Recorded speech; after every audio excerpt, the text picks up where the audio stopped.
in a new and improved e-edition. Find out everything that's going on in St. Joe without having to get out of bed. See the latest on the school district or be the first to hear about new businesses coming to town. Same newspaper layout delivered inside in addition to the front porch. And it's updated with breaking news by St. Joseph's most experienced reporters. Download it today. I wonder what my father would think about this, about my life. What if I need you? So much stuff he didn't get to see. In my darkest hour. My God, son, what a force you will be. Zoe, I'm sorry. Kevin, I can't do this.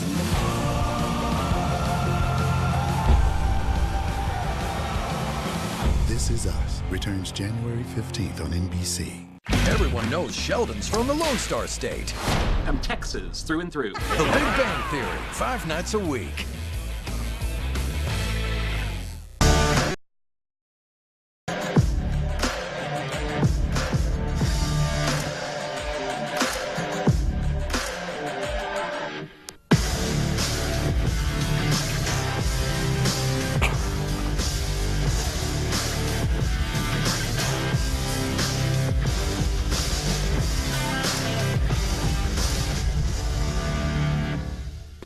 Davies will come set a screen with 8 seconds. Malia to the top of the key. Mel on a switch. Tyra Jones has her. 3 seconds. Malia leans in. Off the glass and in with 8/10 of a second. They do not have a timeout to advance it.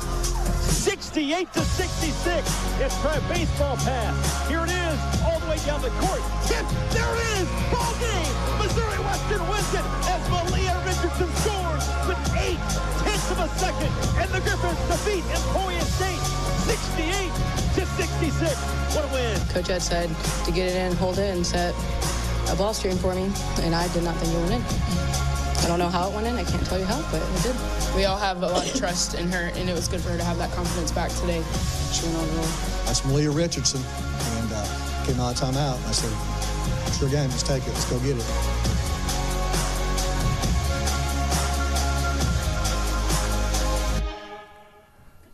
Welcome into Griffon Sports Spotlight. I'm your host, Brandon Zenner. He is women's basketball coach Rob Edmondson. I'll be joined by Sundance Wicks later in the show as well. But let's start with some women's hoops. With the exception of about a 5-minute span on Wednesday, a really, really good week for Western women's basketball. Lost to Washburn, and then you guys win on Sunday against Emporia. Just you got to be pretty pleased with your team this week. No, overall it was a good week for us. Like you said, Wednesday, except for about a 4-minute period in the second quarter, I thought we showed a lot of progress, a lot of growth, and then that carried over into Sunday's game, and I thought we put together our most complete game of the season, and it was obviously a big game with regard to who Emporia is and their tradition and where they are in the league, and it's kind of we can believe now game, and I think that was important for our kids emotionally. Let's start with that Washburn game. You guys still have a few pieces out in Sarah and Jill, and you'd love to have them out there for a game like that, especially. But you pushed Washburn, who was unbeaten in the league. But they go on a 19-2 run in that second quarter, just couldn't ever get it back to one possession, and that kind of cost you just down the stretch. It did. The game got separated in that second quarter, and but our kids kept battling. I thought we'd come back out in the second half and didn't play the scoreboard and put ourselves in a position to have a chance to get back in the game. And like you said, we've still got a couple of pieces of the puzzle that aren't playing, and looks like maybe one of them might get back for Saturday, and hopefully the other one may be back on the next Saturday. So, you start to look at what this team's doing, and we're starting to gel a little bit. Some of these kids that didn't play last year are starting to come to form, and some of these kids that have been out already this year, like Mel's, just now getting back into game flow. And sad thing is we're halfway through the season, and I'm talking about, hey, we're just finally starting to gel, but better late than never. Yeah, you guys would have loved to be gelling this early last year. Oh, yeah. We started off 10-1 last year, and then, the MASH unit hits, and we're still kind of got a little bit of a hangover with that. But proud of the kids. I thought, obviously, Sunday's game with Emporia was from start to finish. We led 27 minutes of that game. Yep. And fended off foul trouble. I mean, we were in the second quarter, and we had 3 starters on the bench with 2 fouls and had to go 4.5 minutes in the second quarter with our complimentary kids, and they did a great job. And in that Saturday game, on that Wednesday game, your starting guards combined for just 4 made shots, and that one just 5 bench points. And especially in this league, where every minute counts. It's hard to win like that, isn't it? It is, and you know, it's a guard league. I mean, it is what it is. There's just a lot of tremendous guards in this league, and you know, for us, just like Sunday, our guard play was exceptional. In the game against Washburn, we just didn't have enough complimentary support from other kids to pick up a couple of kids who didn't have great games. And you know, you got to get 3 kids in double-digit scoring, and whenever you can get that 4th one in there, then you're probably going to win the game. And then before we dive into more of Sunday's game, it was originally scheduled for Saturday, but obviously we had quite the snowstorm here in St. Joe. The doubleheader moved to Sunday. Did that just affect anything, just any preparation for this game? Or I know Emporia had a girl who was in concussion protocol who wouldn't have been able to play Saturday, but she was cleared for Sunday. Yeah, and she's probably one of the top 5 players in the league, with no doubt. And she's just a hard mismatch. You know, she's a 6'1" kid, a 5 player that is fast and handles the ball like a guard, and so. But it just makes that win even more rewarding because we beat them with a full deck of cards. We can't go, well, okay, they didn't have their best player, and so. But it gave us another day to prep, and I thought if you looked at our game, I thought our scout and what our kids did to follow it was the best it's been all year. We were assignment correct almost all night long. Yeah, that Emporia State team, they went to 5 straight Sweet 16s, and they still got players around from that team, so definitely a team with plenty of experience. And in the game, now this felt like a postseason matchup. You kind of said it in postgame, but no team led by more than 7 in this one. You fall behind late, but get the huge game winner from Aaliyah that we saw at the top of the show. She played probably her best game since coming back, and you kind of said it. This is a we believe game. This has to be a huge confidence boost. It is, and you know, and I think for our kids, you know, they've just been through so much the last 17 months that this just shows them what they can do. Now we got to find the consistency. You know, you're never, you know, you're only as good as your last game. You know, the Emporia win is great for Sunday, but it doesn't win us any more games. We got to come back out and do what we need to do. But the mindset of players is just such a big thing. And for our kids now to know, okay, we can step on the floor this week, whether it be Washburn or Emporia, which we know is a tough week. That's a top-level MIAA week with regard to those teams that are going to finish in the top part of the league, and know that we can compete. You know, then hopefully we can carry this over and just you know, these last 13 games go on a run. Oh, yeah, and by the way, Katrina Roenfeld, she had 22 and 10. She's always capable of a game like that. Just what did you like most about the play from your 2 guards? They had 17 rebounds while combining for over 40 points. Well, I thought they were super aggressive. Everything was to the rim. It was hard. You know, KT, we know KT can shoot the ball. But what she's starting to do is really put the ball on the floor and get to the rim and get her mid-range shot going. And anytime Katrina boards more than 5 or 6, then I know she's really active. You know, it's not a shock for her to go get 10 boards. But when you got your point guard and your 2 guard pulling 17 boards and 40 points, you know, and then it goes overlooked. You know, Brittany Atkins throws in another 14 or 15 on her own, doing her little thing. We just expect that. We just expect that, yeah. And but again, you know, and then our complementary players just really carried us. You know, Jess Davies didn't have a statistical great night, but boy, she had a great night in terms of helping defend Jones' kid. And Simone Walker, I thought, had a tremendous game. You know, her stat line's not, you know, very glorified, but you look at what she did in terms of defending on that kid, boy, she had a heck of a night. And Simone, how valuable is it having a girl like that who she didn't play last year. She was with the team, out with an injury all year. She got to see the program from a different light, and then she's coming in. She's playing big defensively for you. She is right now, and you know, she'll admit she's nervous when she gets in games, and she hasn't played for a year. And you know, it's about this time of year when a kid comes off of a full-blown ACL. You know, it's going to take 10, 12, 14 games for them to get back into it. But I've noticed the last 2 weeks of practice, her growth in practice has been tremendous. So I'm not shocked that now her minutes are starting going from 8 to 10 to 12. Now last night she played 28. I really anticipate that she's going to be our 6th man. She's going to be that kid that comes off the bench and gives us energy in her left and defensively. And she's one of the top 2 athletic kids in the league, you know, other than the kid we played last night. The Jones kid, she's just an unbelievable athlete. So, you know, she's got another year, you know, so she's just a redshirt senior, so she's going to have another year to grow and continue to play. And, you know, so we're excited about where we're going with her and what she's starting to give the team. And now it's on the rivalry week for the Griffons. It's on to Northwest Missouri State. They're going to come down here for a Saturday doubleheader. This is a chance, a redemption for you guys. You guys played them well last year, shot 50%, but this is one of those games where you had 3 girls played 40 minutes, didn't have very many bodies. Sarah Ledbetter didn't play very much in this game. You shot over 50% with just a 3-point loss. This is probably one that those girls will want back. Well, they will. And you know, if you go back to last year, you look, when we were healthy, we played them at our place and won by 30. Yeah. And then we roll in their place, and we almost have to have the bus driver play. We're in such bad health. So, you know, but it's rivalry week, and it's that game. You know, it is what it is. You don't have to talk it up. Our kids know, their kids know. It's a big game. There'll be a good crowd. It's an evening game. I believe they moved off the afternoon to the evening, and so 5:30. That'll draw more people. And you know, we need a full gym. We need a lot of people out there.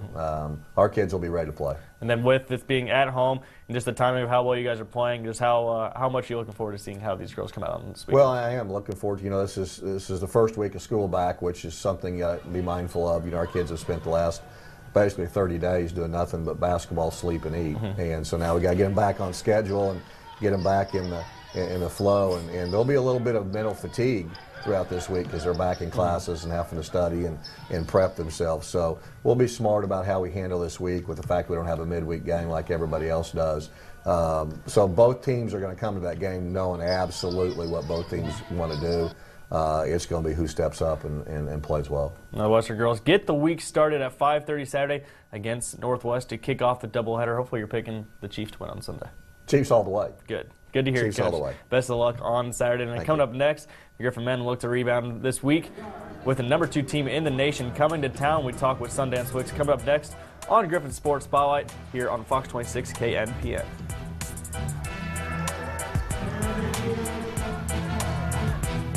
She is a force of nature and natural truth seeker.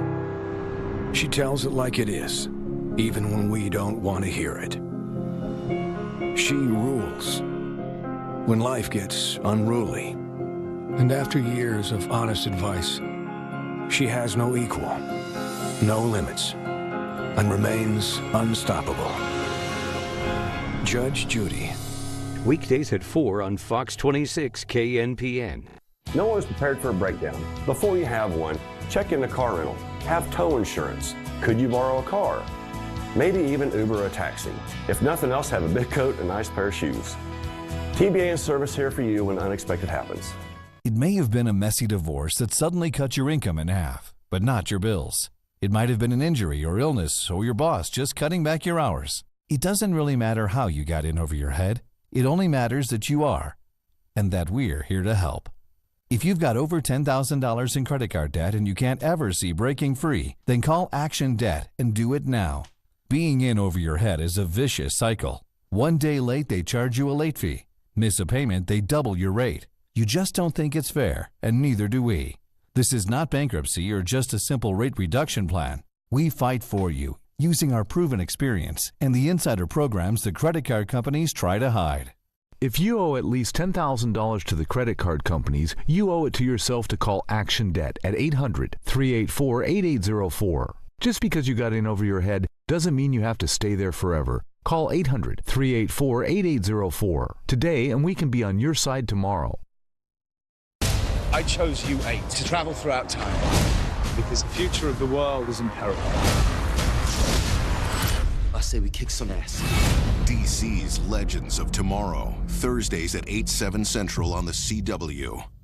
Knocked away, regathers on the right side, 3 seconds, 2 seconds, and they're going to call a foul on Tyus Milholland before a shot is taken with 1.8 seconds. How do you call that? He's 14 for 16 this season, and he's broken the tie. Just leaves a bad taste in your mouth because he missed the second. Levon Hightower from three-quarter court. It is off the rim and no good. And Sundance Wicks very unhappy with the official that he essentially decides the basketball game. It's no one's fault. It's everybody's fault, and it's all of ours. And for that to be stripped away from you like in that situation, you feel sick because your guys played an excellent game of basketball. And that's what we strive to do is try to play the best brand of basketball we can every single night to compete at our own highest level. We competed at a very, very high level tonight. And I told our guys in the locker room, you can do everything right, and it still might not go your way. And that's life. Welcome back into Griffon Sports Spotlight. I'm Brandon Zenner. He is lover of referees, Sundance Wicks. I love all people. And Griffins, they played a pair of thrillers this week inside the Looney, come up just short against Washburn and Emporia. Coach, a lot of positive this week, but losing just sucks. It does, man. Nobody likes to wake up after a couple losses, but you got to get back to work, got to get in the gym, and then, we don't say we lose. We always say we just learn. And that's, if you keep that growth mindset in life, I think you'll be okay as a person. Too many times I think we can get hung up on our successes and hung up on our failures. And we say just treat them like imposters, man. They're both imposters, winning and losing. They make you feel good and they make you feel real bad. So just keep an even keel. Now let's start with Wednesday, playing Washburn, who was unbeaten in the MIAA at the time. They're one of the better teams they've shown in the nation this year. Just you guys controlled the first half, lead by 5 at half. And then a late foul, sends it to overtime. We saw it there. The late foul in overtime gives them the game winner. You said it post game. Not everything can go right, and you can still lose. That's life, man. Yeah. Like, you can do a lot of things right, and in life, bad things still happen. So we just try to collect good karma every single day. We do a lot of things in our program that I think promote goodwill, but you can't ever define yourself as a human being based on your wins and losses. The Washburn game, it was a heck of a game back and forth, but Michigan State has a saying that we really like to emulate in our program. It's players playing, tough players win. And we played really well both games against Washburn and Emporia, but at the end of the day, you have to win. And tough players find a way to win. Tough teams find a way to win, and we're still trying to find our internal toughness as a program. And that comes, man. It comes in practice. It comes every day, ready to fight, and you can't take days off. So that's, for us, it's at those crucial moments. There's always a couple moments you look at where what toughness plays were made. And our teach tape for the next, when we come back to work tomorrow, guys are off for first day classes today, but when we come back to work tomorrow, our teach tape's going to talk about toughness. You guys take a school record 19 3-pointers in that one. Brian Hudson, Tyrell Carroll, Levon all go for over 20 points, 17 for Tyus Milholland, but fall 97-94 in OT. And then on Sunday, Emporia State, they come in. They go up 16 rather than Tyrell Carroll. He went ridiculous, 17 in that first half. Kid's good. You guys go up by 10 in the second half, 18 in the second for B-HUD, but I mean, they just, you said it after game, they out-toughed you, doubled you up on the rebounds, and they win 85-79. No, it's a mentality. So much of this stuff comes to a mentality, and we're, like I said, this whole year is going to be ingraining our culture and our identity and what we want to be going forward. And it's just, it's tough, man, when you sit there as a coach and, you spot a team 17 points and then you come back and play really, really hard, And then, once again, at crucial moments of the game, players play, tough players win. And we started getting out-toughed very early on in that game. And it comes down to rebounding. Rebounding is a toughness category. Rebounding and taking care of the basketball are two toughness categories, and we did a good job of taking care of the ball, but we didn't do a good job of rebounding.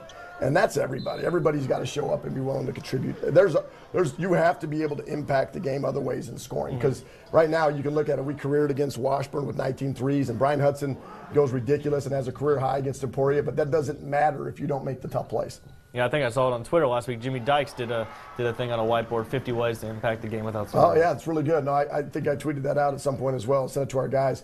There's a lot of ways you can impact the game, and you never value your worth on scoring. Western 8-9, 2-4 in the MIAA, 1-5 at home, and I know that's one stat in particular that really bugs you. It is. And once again, come back to mentality about protecting your house. And you got to learn how to win at home. Just like right now, we are the only team in the MIAA. We're the best team on the road in the MIAA. 4 wins, most out of anybody in our league. And for a league that pretty much just wins at home all the time, we're actually the opposite. And a lot of that comes to maturity and then learning how to eliminate distractions. We talk to our guys a lot about, when you come home, there's a lot of people that want your attention. There's a lot of parents coming, the family comes into town, and you got to learn how to eliminate distractions, get rid of the clutter, and just stay focused on the primary main objective. But on the road, when it's just you guys isolated in an away locker room that's uncomfortable, and then you're in your hotel, you can really stay focused on the task at hand. And that's why we do a good job on the road. But coming at home, it's just maturity and it's growth. And then this weekend, number 2 Northwest comes in. Matchup of 2 stud freshman point guards. They're one of the best 3-point shooting teams around. They don't turn the ball over. They're one of the best in the nation. A little bit of a challenge this week. I know you guys are focused on yourself, but they're a pretty good team. No, they're a really good team. I said it last night. I got a lot of respect for Ben and what they do up there, just because they do it in-house. I mean, they don't take transfers. They do it with guys that they bring to their system oriented, and that takes a lot. You like to emulate that stuff. It's toughness and discipline for what they do, and a lot of guys who really just play their role really, really well, and then they rebound at a great level as well. Not just shooting the ball, but they take care of the margins that are important: defending, rebounding, and then making shots. That's a hard team to beat. So we talk. Yeah, I know it's rivalry week, and everybody talks about rivalries, but it's only a rivalry when it looks like Duke and North Carolina, when you can sit there and look at the head-to-head, and it's almost damn even. And right now it hasn't been even over the last couple of years. So we're gonna compete our butts off like we always do, and try to find ways to maximize our wins and the margins coming into this game. But just knowing that's a formidable opponent, and so we got to get better.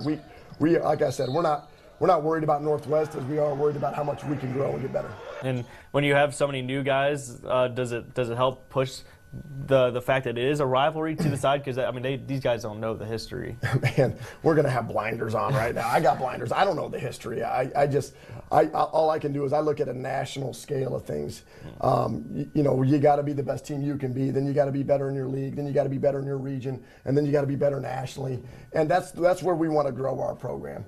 So to look at one game and say it's big or it's not, it's just another game. And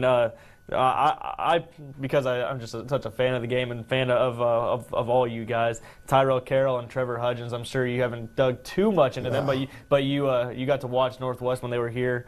They played the first 4 games here. Just how impressed are you? He's a really good player, man. He's a floor general. We've actually shown Tyrell Carroll clips of Trevor Hudgens. And that's what I believe in our redshirt program. I believe that what you do redshirting players allows players to grow. And if you talk about Trevor being able to have a year under, Justin Pitts, and that type of mentorship that you can have in a program, that's what we want in our redshirt program. We want young guys. We want Will Eames to look at Levon Hightower and see the way that he impacts the game, and then be able to get a year of experience watching him playing against him, and then be able to grow into that role as he moves forward. So that, for us, we study great players in our program. That's what we do, and no matter where you find them. And one's just 45 minutes down the road, and he's a great player. TC has done a heck of a job growing into his own. As a true freshman, it's really hard to do the things he's doing. Yeah, I was going to ask, so Trevor got to learn under Justin. Yeah. Tyrell's doing it by just watching who he's playing next to and learning from you. Tyrell has done it by me just staying in his all day long, just all up in him all the time, just talking about Tyrell, you got to get better. And at first it's kind of butting heads, but now he's learning how to play with some tough coaching, and that's what's making him a tougher player. It's putting more on his shoulders, and you've seen his games grow. Like we're really good when he gets 5 assists and limits his turnovers. And every game he's starting to get around the 5 assists, 7 assists, 2 to 3 turnovers, trying to limit that down to 1 or 0. And that's just the more experience you get as a freshman who's like he is as a sponge, man, it's just the sky's the limit for what this kid's going to be capable of. And how much of Sunday? So he was a monster in that first half. He finished with 20 points, but he was limited in that second half. See that right there? He let me coach him right there, man. That's a heck of a player. Let me coach him right there. In that second half, how much of that is a coaching and learning moment for him? He got in some foul trouble, and it just affected his flow of the game, and there's a big loss. There's an old country song that says you got to know when to hold them and know when to fold them, right? You're a gambler? Yeah, a little gambling man, right? And when you have 3 fouls and they got you in the post and it's pretty much dead man walking, you got to fold them on that one and not try to go for the foul or take the guy out of play. Because if he stays in the game, then he can continue to control the tempo. But they, important to give credit to them. They did a good job isolating him in matchups in the post, and they had a big guard, physical guard, and we don't spend a lot of time with Tyrell Carroll guarding post players. Now, on 7:30 on Saturday is when that game with Northwest will tip. Now, coming up, we saw a lot of three-point shots made in that last segment, but I think I know a family member that would fit in perfectly with her range from three-point land. We're going to show you that story coming up next. You're watching Griffon Sports Spotlight on Fox 26 KNPN.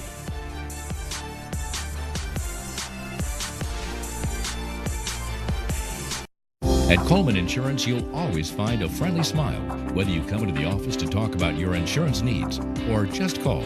We are always here to help. As an independent agency, we have the flexibility to find the best choices for you at the most affordable rates on auto, home, business, and farm insurance. Save on all your insurance needs with our experienced team. Coleman Insurance, coverage with a personal touch. Coleman Insurance and Allied Insurance, on your side. Problems, the ones nobody talks about at cocktail parties. We go looking for them. No matter the obstacles, no matter the odds, we surround a community's most critical problems, and we fight.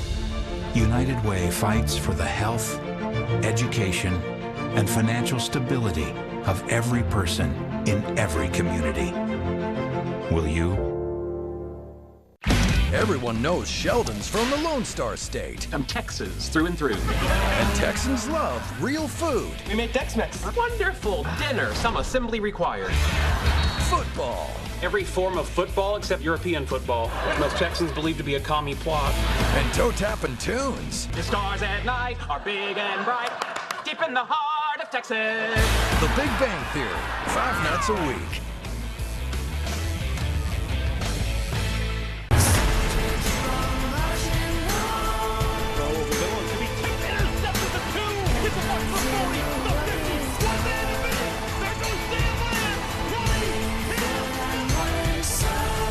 Intensity and the energy and the spirit of this Griffon football team, and it's going to continue to grow and become more and more powerful.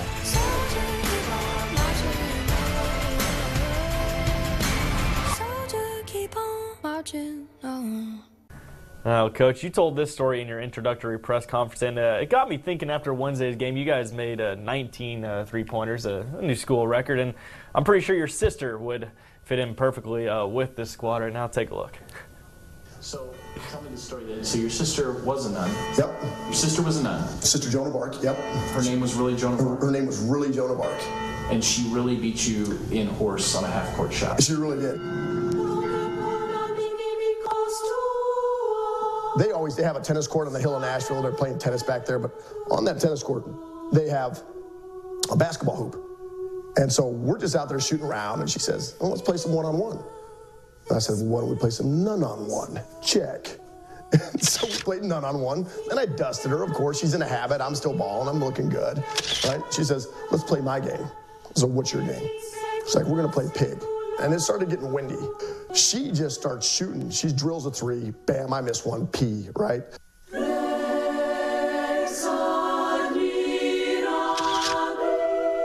All of a sudden, it's PI to PI, and I'm like, okay, I'm not feeling too good about this. And she's got a bunch of sisters over there cheering for her every time she makes a shot. And then my family wants to see me lose, because it's just like, let's knock him down. You know, let's take him down a peg or two. And so she goes back, and she goes to half court, and she starts doing this little spinny thing that people do with their ball when they're getting really cocky. And she's like, "It's over, big boy." And I'm like, whatever, you're not hitting the half court. Lets it go. Boosh. The nuns stand up. They're like, "Woo, sister, sister." Just doing nun stuff, dancing around their habits. And this little sister walks by me, and she's like, "God's on our side. What do you got?"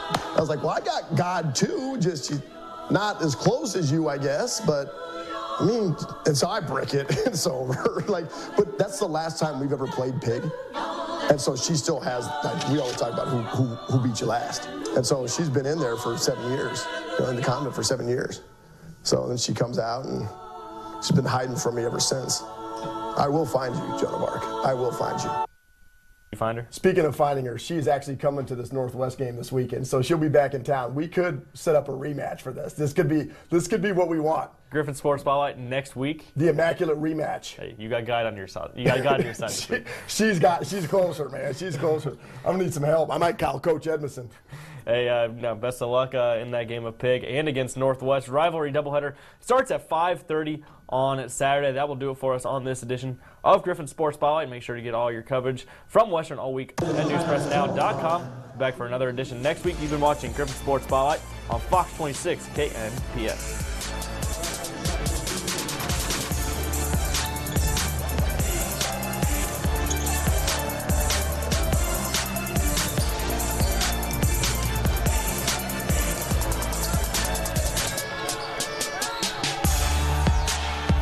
He was just another poor farm boy, facing an uncertain future in the Black Hills of South Dakota. But through a series of events only God could orchestrate, the young man was transformed by a message that would end up touching millions of lives throughout the world. Discover what God can do with just one person that answers his call. Watch the Christian Worship Hour this week and learn about the amazing new film, Heart of a Shepherd, The Extraordinary Life of Harold E. Salem. Visit ChristianWorshipHour.com for more information about the film and weekly program times.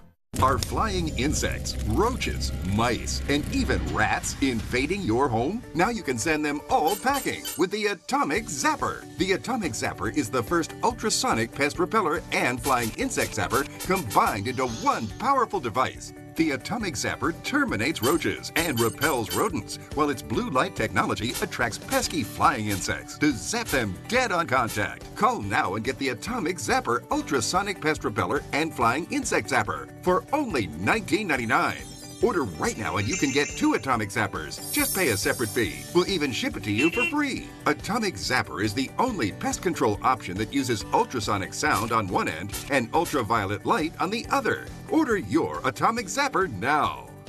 Call 1-800-309-7049. That's 1-800-309-7049. Or visit atomiczapper.com. So call 1-800-309-7049 now.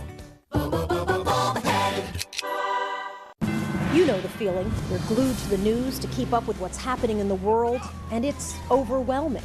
That's why we move beyond all the noise, anger, and division of politics and focus on the facts. Our approach to tough topics, open and honest conversation. Because here, facts matter. I'm Soledad O'Brien. Join me for Matter of Fact.